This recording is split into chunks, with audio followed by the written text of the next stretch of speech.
So this is the Facebook live that I promised you, but it's going to be a recorded session because our guest is a very, very busy person in Bollywood, and we have electricity issues, and we have floods and rains, and so we braved everything to bring to you a no holds barred account of what's happening with Bollywood, what's the depression scene there, how important is mental wellness, who are celebs, are they special, are they better than us, are they worse than us, are they the same as us, and I have a really, what should I say, I know Farhad, Dr. Farhad, as a friend, but I just want to read out to you his list of accomplishments. So today we're talking to, so I'll be looking to my notes because I don't want to mess up intros, okay?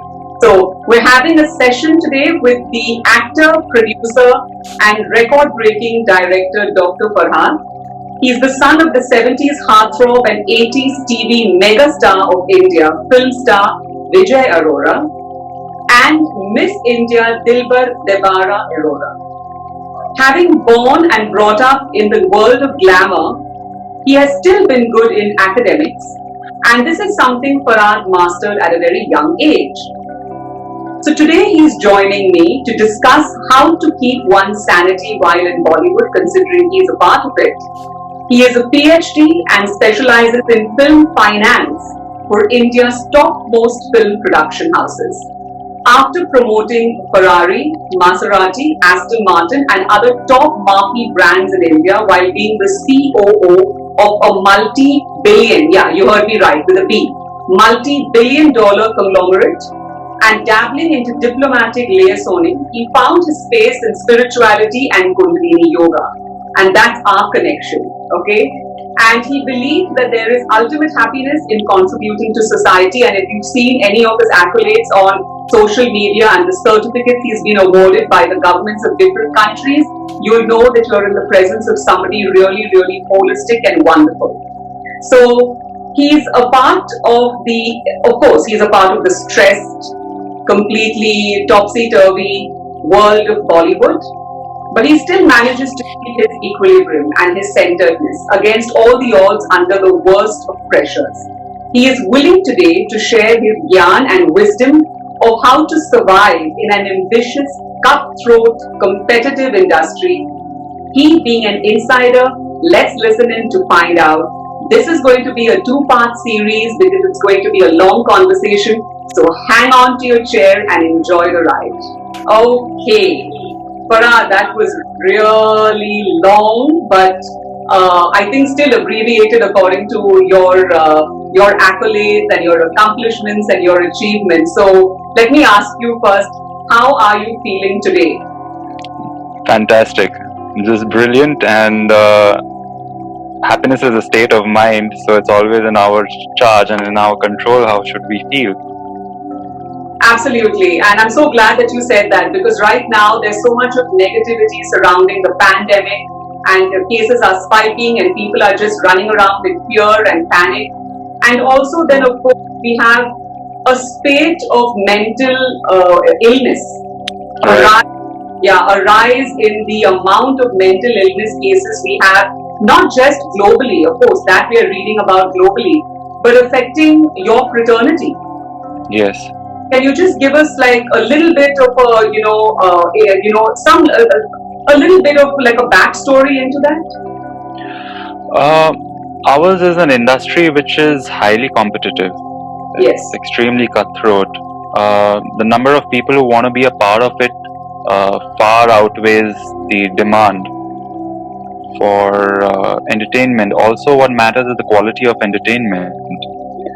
So the rate of supply of human beings for, like the human resources for the industry is, it's at a breakneck speed, and unfortunately that much production software is not being consumed by the market. So that leads to a normal problem of too much supply versus less demand, and everybody is competing to take those top slots. Yes. Because the industry, everybody wants to watch good entertainment, everybody wants to watch the best. Yes. And the best would consist of the top 10 or top 20 names. So when you Yes. have lakhs of people competing to be in the top 20, there is a lot of competition. There is a lot of cutthroat strategies that everyone resorts to in order to be a part of that top 20%. So you're saying basically, if I'm to understand it right and to kind of just paraphrase and to kind of just summarize it, you're saying that all this, when lakhs of people are coming into Mumbai, because there's a famous saying that trainloads of people come into Mumbai wanting to be a Shah Rukh Khan, and Right. most of their dreams are kind of shattered because number one, it could be a problem of talent. Number two, like you said, there's too much supply and too less demand. And number Right. three, a lot of them are very naive because they're coming from small towns, from 2 and 3 and 4 tier towns, and maybe even small villages. And Right. so, do you think that that could also be a reason why there is so much insecurity and a spate of being an actor is already an insecure profession because you're constantly being judged. But then when you're not successful and people are constantly asking you what's happening, when is the movie releasing, there's that. Do you think that people are putting unrealistic pressure on themselves? Forget the pressure from outside. You're first Yes. putting- Yes, right? yes, because that's something which is called. It's driven by ambition. It's driven by your goals, ego. Yes, ego also, and it's something which you put on your own self. Because until you don't pressurize yourself, you're not going to go really out of the way to strive and achieve something. Yeah. So, So, in a way, there needs to be a healthy balance for it. You need to be very well aware at what cost are you taking that ambition. So now you're using keywords which are very important in my industry. You're using healthy balance, you're talking Yes. about awareness, you're talking about ego, you're talking about goals. Now, as a life transformation coach and an energy alignment coach, and since you and I have a really, really deep relationship regarding we're best of friends, but we connect much more deeper than this. In fact, we don't really connect on Bollywood at all, right? Yeah, we connect more on spirituality. Yeah, because I met you as a Bollywood artist, Yeah. and started our journey off as Bollywood friends or whatever. But True. then I kind of wiped my entire directory of Bollywood off my phone except for you, and I'm not flattering, that's a fact. Because what I noticed with you and why I was so adamant to get you on this live is because I've met so many people in Bollywood. And as a first timer struggling there, going to see people, you notice that everything is very empty. Yes, because it is a business of dreams. It is a business of illusions. I think I would like to say it's more a business of illusions than dreams, because if you go by the latest spate of what's happening, dreams are being shattered and illusions are what is driving people up the wall, literally. So And they are striving to make illusions reality.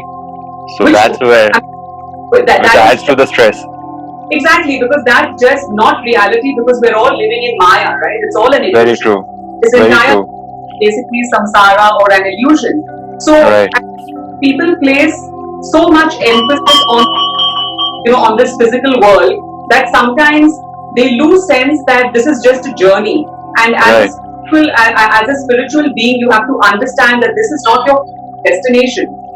And people place all their hopes and dreams on one thing without any backup plan, then I think they are too hard on themselves, because there is no room for error and forgiveness in Bollywood, right?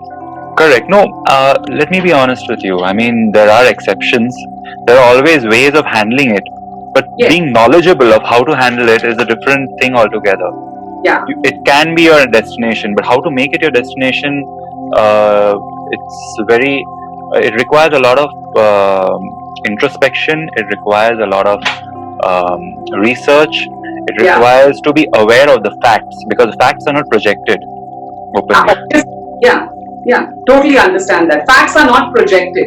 Facts are not projected. Yeah, you have to You- kind of use that on your own.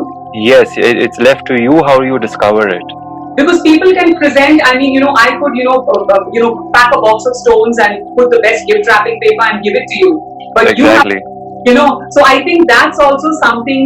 So can you talk to me about, number one, self-denial in Bollywood? and awareness. Yes, so now there's a thin line between self-denial and affirmations. Yes. Okay, so often in Bollywood, a lot of people have been told that you got to psych yourself that you are going to be a star, you're going to be great, you're going to be big. Okay. Okay, you got to tell that to yourself, but when you start living the lie, Yeah. affirmations turn into. I mean, when I looked at your program, you have alignment, you have attraction, and then you have achievement. Okay, so those are the stages which people need to actually inculcate and practice rather than just jumping to the achievement stage. Yes. Okay, and right from the affirmations they want to jump to the achievement stage. So you can't manifest or materialize things from affirmations. You have to have, as you rightly mentioned, you have to align yourself. You have to make all the resources available. When I speak of resources, not just money resources or time resources. There are several other resources also. Absolutely. That thin line needs to be first be made aware of. So that because a lot of people come from different cultures, they don't know what we are talking or discussing. Yes. They would not understand the difference between what actually would be an affirmation and what actually would be self-pressurizing and believing in it and then start living it, and then you start living parallel lives where one part of it believes that okay, you are a star, but your reality is way off. So you're basically psyching yourself into a state where you're kind of living in some kind of a duplicity. Absolutely. And then the duplicity could become so escalated that you're yes. from reality, and that yes. And it creates a lot of psychological problems. You have then you're not being yourself. You're not living a fact. You're living a world of lies. You're living a world of illusions again. Yeah, and you're not grounded. But you're not grounded because you lose touch with your reality. Yeah. You begin. It's like having a 3D hallucination. You're creating your own world, your bubble, and you're living in that. Yeah, with absolutely awareness is key. You have to be aware of facts. You have to be aware of reality. You have to be aware of the nature of the business in the first place. When you're dealing with surrounded, Parag, sorry to cut you off, but when you're surrounded by people who are equally, it's like blind leading the blind. Yes. I mean, 99% of the industry has people who are, who wouldn't themselves know what's right and wrong. I mean, it's just a herd mentality that follows. So would you say that even for the stars, would you say that even for we don't want to name people obviously, but even for a star, like a recognized name, an A-grade actor or actress, Right, all of them, mostly because unfortunately that's the culture of the industry as of now, which needs to change if possible.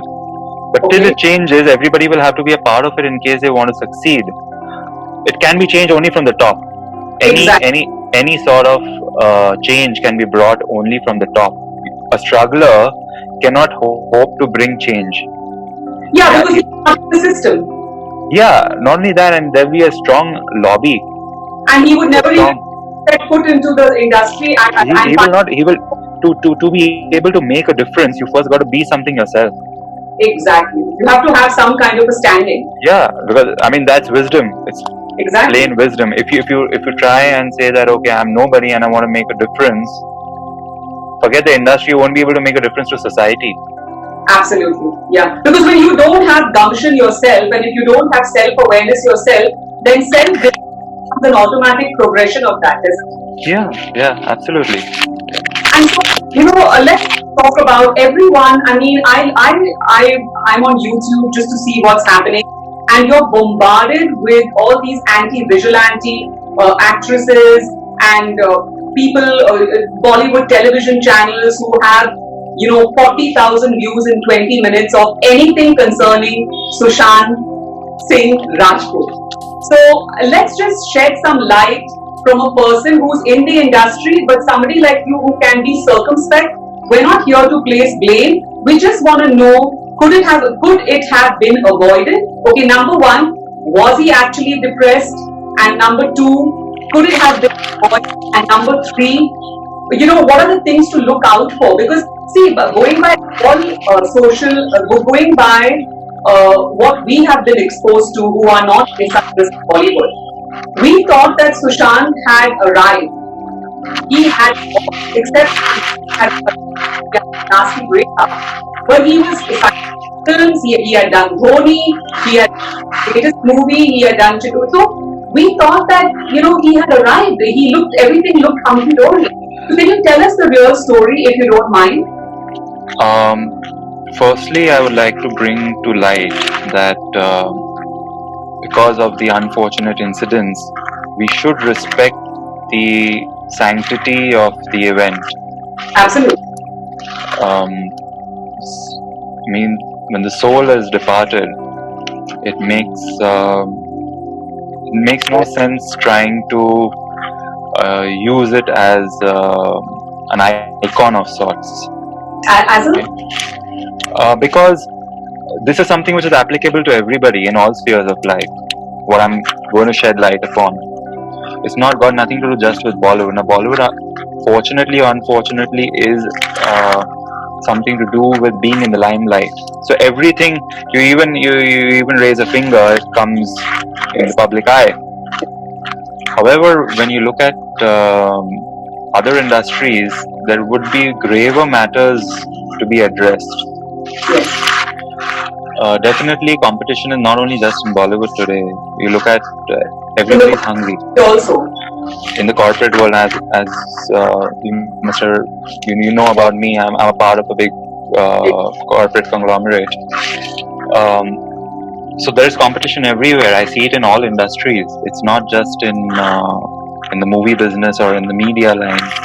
Everybody is hungry. Everybody is competing. Population is growing.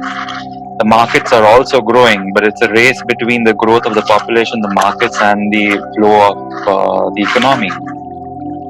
We are competing not only on an individual level, we are competing as nations in terms of GDP, in terms of power, in terms of law, in terms of health, in terms of human resources, where every bit has become a competition. Earlier, humanity was all about survival. So if you look at the larger picture, we are 2 lakh years of evolution, okay, and we are trying to change rapidly in the past 200 years. The rate of progress. Now coming back to the question which you asked, why I mentioned this was because we as human beings have lost grounding with the fact of from where we come, what we are made of. Yeah. We have given precedence.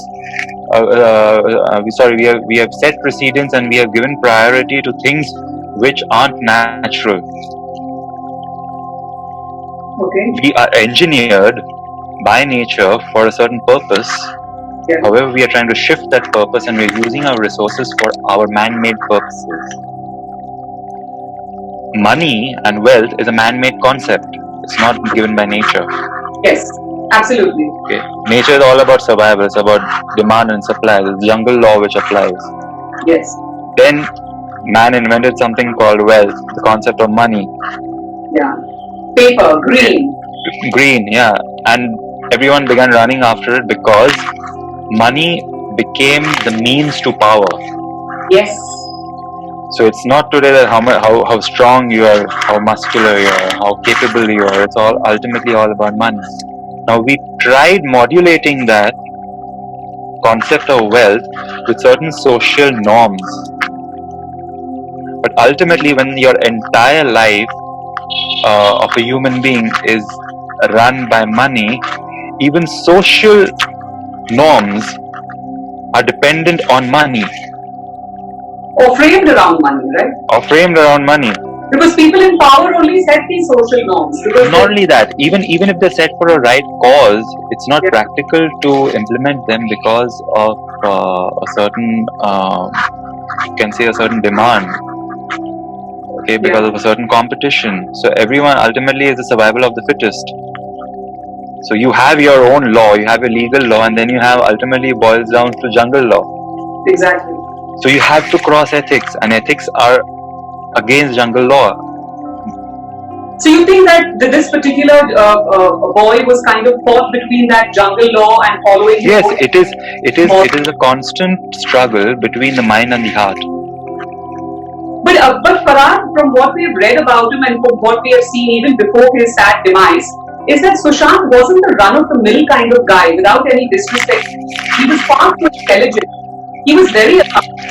He was also a kind of a philosophical thinker. If you go back Absolutely. to post, if you even have seen an interview about him, he seemed to be pretty grounded. So Yes. I'm a bit surprised when I heard that he had taken his own life. You don't take your life if you're in a normal frame of mind. You take your life when you've lost all sense of reality. In my profession, people who take their lives are not in touch with reality.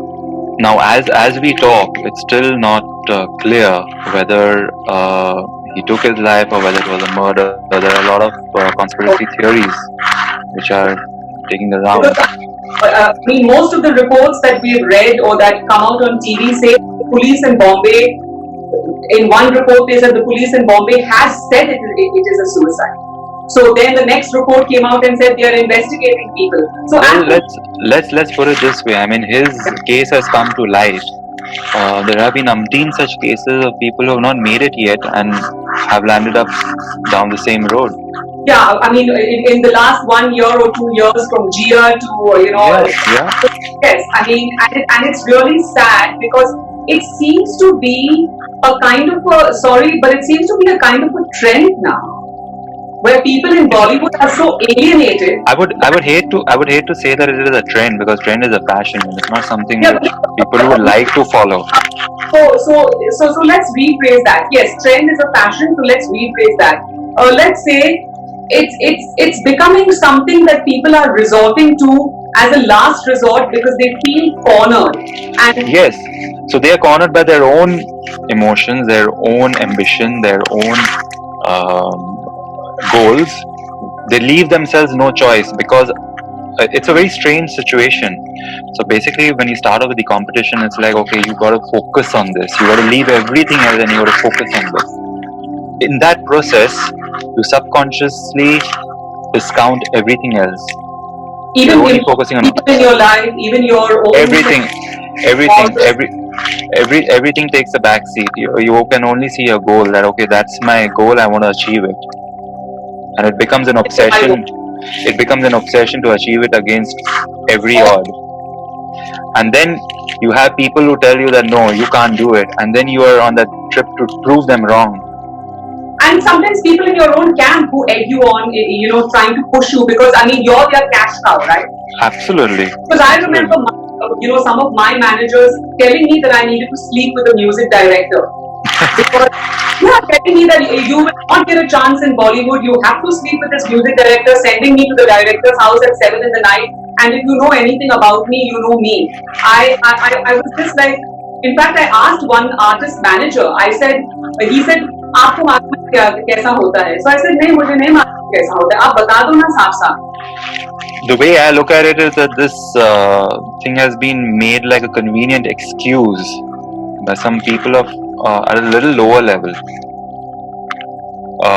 At the top, ultimately, all that matters is talent. At the top, but then it's a long way to the top. Yes. And So that's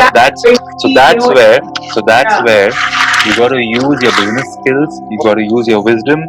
You got to use your smartness to reach the top. You have to be street smart. You have to You have have very street smart. You got to be worldly wise. You got to be well read. You got to be knowledgeable. You got to be extremely intelligent.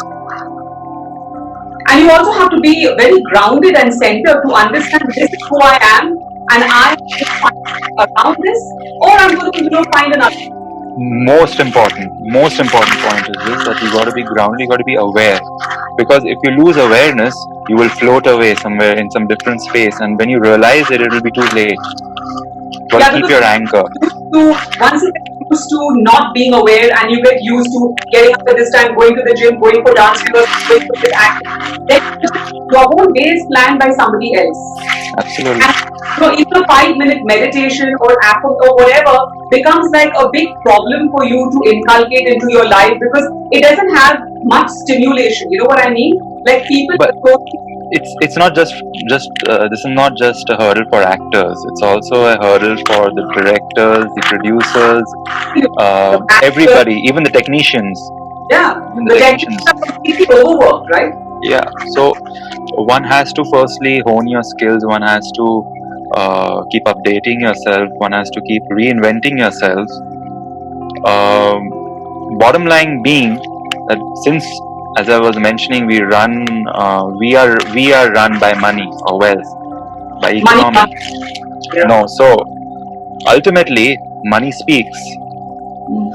Film financiers, like I specialize in film finance, we ultimately look at what we are going to make after we invest a big sum in the film. Yes. What's your return? What's your return? So actually what matters is about how many fans do you get. Now the system, I can say the system is corrupted. Definitely, the system is corrupted. When I say corrupted, it does not mean just in terms of bribes or something like that. I'm not talking of that kind of corruption. I'm talking of corruption in terms that somewhere the system is defective. It is marred. Okay, but if one understands how to deal with it, okay, nobody is going to tell that to you openly. Because unfortunately there has been no organized science being put together to train you about the worldly wise bit of film business or media business or how to go about it. I mean, political science is definitely one part of it, but they don't teach you in politics or even in political science to what extent normally politicians would go to get their seat. Yeah. I'm just going to stop you here and ask you, what about the acting schools? Don't they also teach you frame of mind? Yes. Now, acting schools definitely on a personal, interactive basis, one-on-one basis, they definitely do tell you about that. You got to keep your mental sanity. Pitfalls about the casting couch, about the money, about the. They just teach you. It's like going to school and then working in the real world. The difference is the same. They don't really, they're not open with you about all the pitfalls of stardom and how. No. Many times it's not even addressed officially. Because it's like you are supposed to be aware of the pitfalls before you join the class. And ultimately at that level, the people who are running the classes, they themselves want the classes to fill up. They don't want to scare the students away. Now we're talking. Yeah. So again, you're saying basically everything is just boiling down to money. So ultimately it does, because we have made money God. We have made money. We have given it that kind of priority. We have given it that kind of importance in our lives. Yeah. Our lives run around it. Without money, you would be on the streets. Yeah, but in India we do worship Lakshmi, right? Yes, but Lakshmi is a concept of wealth, and wealth could be holistic abundance. Yes, wealth could be abundance of a lot of different kinds. Wealth could be in terms of ownership of properties, in terms of mental wealth, in terms of knowledge. Knowledge is also wealth. Absolutely. You can't. I mean, we have just boiled it down to one part of wealth. That's money, currency, cash. But I also wanted to mention here, Farhad, that even if you are a multi-billionaire or a millionaire, like say, a Warren Buffett or say a Bill Gates, they have money. Or Jeff Bezos. Or Now, Jeff Bezos, of course, I don't.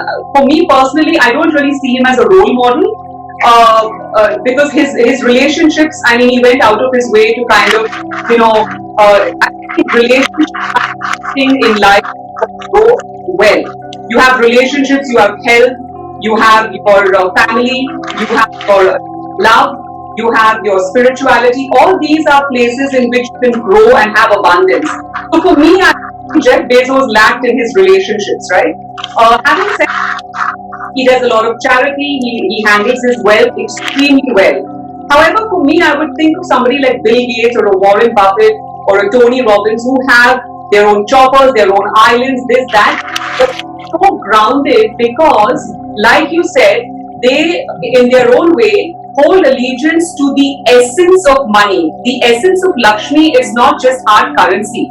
It's holistic abundance, and I think that's something you mentioned sorry to interrupt you. You mentioned a word called charity. It's a very controversial word because charity officially and originally was meant to be to donate people who deserve things. But unfortunately, the system has been designed such that as part of corporate social responsibility, CSR, charity has become pretty much a means to save on taxes. Yes, you're right. This has become like, because the moment you say it's a charitable trust and you're trying to get money, okay, you'll get a tax rebate.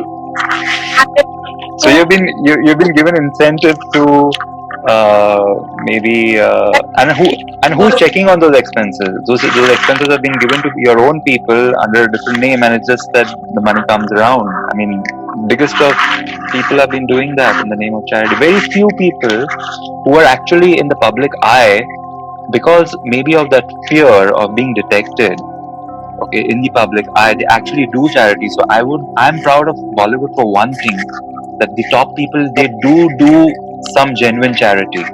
That's good. They do help people who are in need, rather than most big corporate houses who are just doing it for their own balance sheets. Yeah. Of course, I would say in Bollywood also that does happen, but still, in spite of that, a lot of people are benefiting from it too. Like, I mean, look at the recent COVID cases. Sonu Sood, and so many other people, Shah Rukh also. A lot of people. There have been rumors that people have even sent it without being named. Yeah, anonymous. Anonymous. Actors also have, a lot of TV actors, husbands and wives have done so much. And I know that you've been also involved a lot in, in the COVID operation. So thank you for that. No, I don't believe in being thanked for something which is our duty to serve humanity. Yeah, but since people don't know it's their duty, we have to thank people like you, because at this point, heroes and heroines to stand up and fight, for people who can't. I mean, we have such a huge migrant population. We have our own, domestic help and drivers, and people are being shunned. I mean, and because there's so much of ignorance. Coming to ignorance, which is, what Kundalini Yoga teaches you, awareness, so that you can fight ignorance. Don't you think that ignorance plays such a big role in this whole mental awareness, mental wealth, especially when you're in such a frivolous world where you're only as good as your last hit?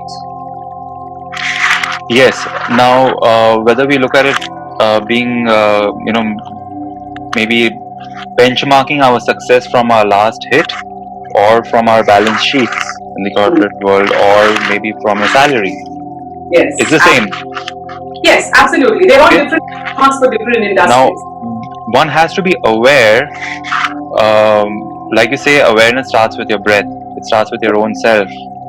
In that pursuit of happiness, mind you, I'm using the term pursuit of happiness. Yes. Happiness is different and pursuit of happiness is different.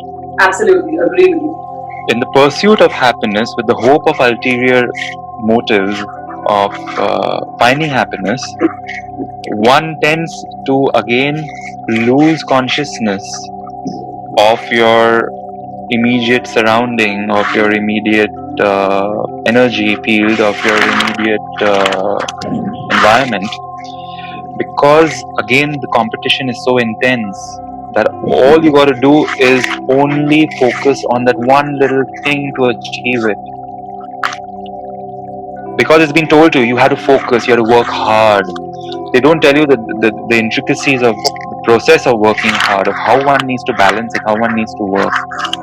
One foregoes your health, one foregoes your time, one foregoes your relationships, only and only to achieve that one part of thing, because the competition is so intense that you're being made to believe that unless and until you don't give it all it takes, you're not going to achieve it.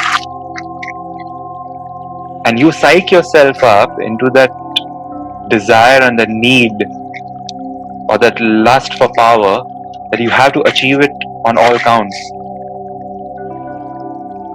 And don't you think you lose your sense of self in that bargain, because there is complete ignorance and absolutely no awareness? Yeah, you don't leave yourself any reserve. You don't leave yourself any sort of spiritual reserve. You don't leave yourself any sort of even nutritional reserve. For that matter, you're on coffees, teas. You're just working like to yourself. You're working yourself up to frenzy. And now working yourself up to madness. And now the latest thing is about having these meal replacement drinks, which are the worst thing for your system, because it's unwholesome. Yeah, it's unwholesome. It's never going to, like, I'll be honest with you, like when we consume food in its normal form, okay, we are metabolizing and digesting and absorbing all its nutrients. Absolutely.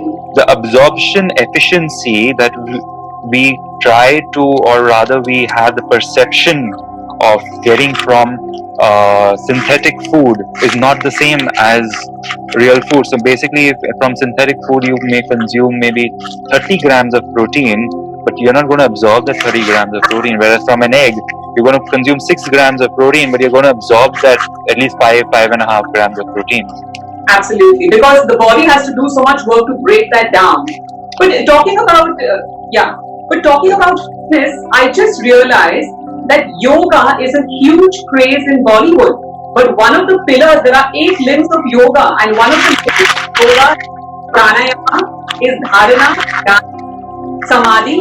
So what happens then when you go for a yoga class? Is it only doing yoga for a fit body and to do that? Hold on, now, since we are in the business of showmanship and illusions, a lot is only for party talk. It's a lot for creating a public perception. It's most of these things are a part of PR, public relations, because it gives you good news matter for the readers to read in the press. But yoga is a huge industry in Bollywood, Parag. Yes. Now let me get back on that. Yoga, traditionally speaking, is a very wholesome kind of a practice. Yes. In Bollywood, however, the focus of most people is not for the mental satisfaction. Again, it's been demarcated. Most people are practicing hot yoga because it keeps you slim, it keeps you good looking. So it's only for the physical aspects of yoga. Not only that, most people are aware of the theory, but very few practice it. So what does one do in a yoga class in which now we have been programmed to be part of classes, because it's like you can only go to a class and practice it. Yes. Like your programs which are online, which specialize in bridging or transcending over and above the Guru Shishya gap. Yes, absolutely. People need to be again aware of that aspect. That it's not about yoga. It doesn't happen in the class. In the class, you only get the knowledge. Ultimately, it's the practice. It's your self-realization. It's an internal process. You use the right word, self-realization. Yoga is union, and the union only comes from self-realization. And the asanas in yoga are basically to train your soul and your mind. So, but people placing more focus, even in any actually yoga all over the world, it's become more like a yoga with weights, yoga. I think it defeats the whole purpose. I mean, when you, in your estimation, how has Kundalini Yoga helped you, or does it help you in your stressful job of being a $1 billion conglomerate, or being a producer, or being an actor, being a humanitarian? I mean, you wear so many caps. Can you give the audience, you've done a few of my classes, can you give the audience a little bit as to how it has helped you? Let me tell you one thing. It is that one part of life where you invest maybe 30 minutes to 2 hours a day, and you can increase your productivity from a 24-hour day to a 48-hour day. Because you know, choose your prana. You know how to. It's not only just about the prana. Prana is the foundation. Yes. Prana is the life force energy. Yes. Okay, you have life, you can achieve everything. You don't have life, you're good for nothing. Absolutely. It's straight and simple. But it makes you aware again. It makes you realize things. It cuts the bullshit. For example, earlier, if I would be on a phone call, okay, there would be a lot of unnecessary talk. Now, when you want to increase productivity and efficiency, you got to talk to the point. That doesn't mean you be rude. You got to have respect for everything. You got to balance it and maintain it with a good focus. Yes. You got to keep that focus of achieving your goals, keeping in mind what is the cost in terms of stress. What could be the pitfalls? I see a lot of motivational quotes online, and they make you forget of certain pitfalls. They just blindly make you chase your goals. Yeah, and they seem I think they seem so utopian, don't they? Yes, they do. I mean, they are more like a make it or break it kind of thing. Yeah. And unfortunately, for the people who believe in them, they should realize that even the universe wasn't perfect. There's nothing like perfection in the universe. There is no perfection. Perfection is an illusion. Absolutely. It's absolutely an illusion. I mean, all the evolution that has taken place only in imperfections. Absolutely, because there is perfection in imperfection. In imperfection, exactly. You just spoke my mind. When the surface, everything seems so perfect, but can you imagine struggling on the inside when they don't have grounding, they don't have of spirituality in spite of going for 100 Ganpati processions, going to Siddhi Vinayak temple, going there. Avril, we have begun leading our lives by a set of rules that somebody else made for us. And those rules are of no good, or they are of no consequence, maybe in today's times, maybe in our lives, in our individualistic lives. Everybody is different. We all need to apply those rules, but understanding our own self first. If you're not understood yourself, you're not going to be able to conquer the world. Simple as that. But what about for the normal people? Now coming back, I mean, you've spoken a lot about the film fraternity, just to make people understand that what you read in a newspaper or watch on media or the paparazzi, it's all completely curated.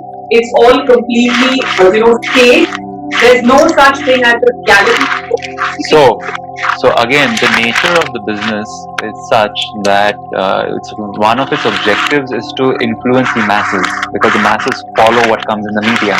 Especially in India, because we worship Bollywood and we worship. It's part of our culture.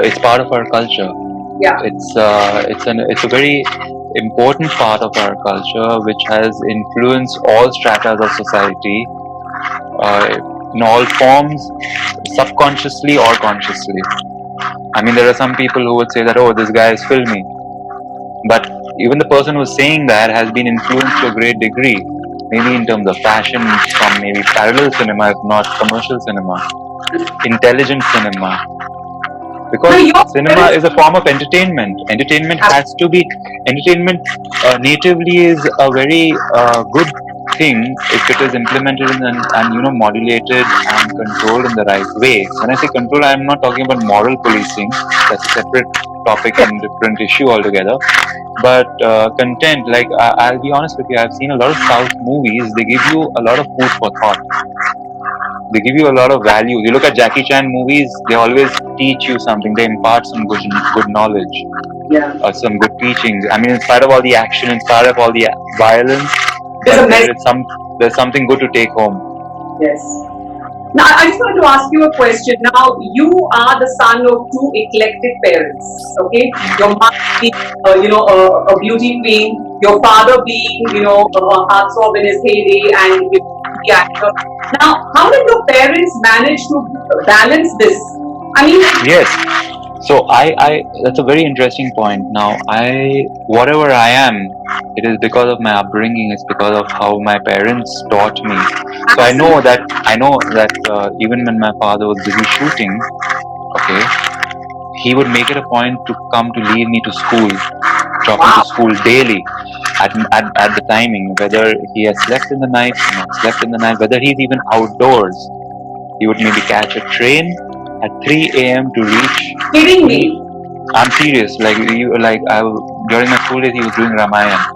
Yeah. So he was stationed in Umargaon, where the shooting is take place. and he used to make sure that most of the time, I mean 90% he managed. Unless it wasn't possible, then my mom would take me. But I was never left on the driver or the maid or the servants. My mom would come to drop me. On the way to school, I was imparted with good knowledge, and knowledge need not be boring. Let me tell you. I mean, I learned that from my father. I used to listen to Michael Jackson "Bad" daily while going to college. I went to school, okay, and my father used to play it, and he was like, I'm bad. I was like, but don't be bad, because bad means, bad means really kick-ass bad. It doesn't mean you can bash up people. Because there was a time when I heard bad for 3-4 days, I went to school and bashed up my colleagues. I poked the umbrella into my colleague's eye.